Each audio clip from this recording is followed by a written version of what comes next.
या विस्तारानं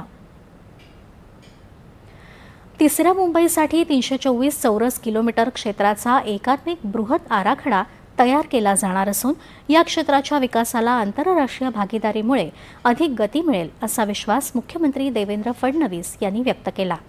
मुंबईत सह्याद्री अतिथीगृहात मुख्यमंत्र्यांच्या प्रमुख उपस्थितीत आज MMRDA आणि टेमासेक सुरबाना ज्युरॉंग आणि मेपल ट्री सिंगापूर यांच्यात सामंजस्य करार करण्यात आले, त्यावेळी ते बोलत होते।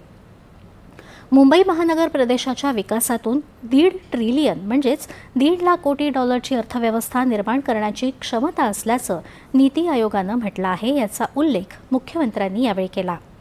शहरी नियोजन, पायाभूत सुविधा आणि जागतिक दर्जाची शहरं विकसित करण्याचा मोठा अनुभव सिंगापूरकडे असून महाराष्ट्राला त्याचा निश्चित फायदा होईल असं ते म्हणाले। यावेळी Raigad Pen growth centre limited आणि मेपल ट्री यांच्यात 100 एकरांच्या मिश्र वापर विकास प्रकल्पासाठी सामंजस्य करार करण्यात आले। सुरबाना ज्युरॉंग प्रकल्प व्यवस्थापन सल्लागार म्हणून जबाबदारी पार पाडणार आहे। या कराराद्वारे रायगड पेण ग्रोथ सेंटरमध्ये 1 अब्ज अमेरिकी डॉलरपेक्षा अधिक थेट परकीय गुंतवणूक अपेक्षित असून त्यामुळे रायगड जिल्ह्याच्या औद्योगिक, व्यावसायिक आणि नागरी विकासाला गती मिळणार आहे।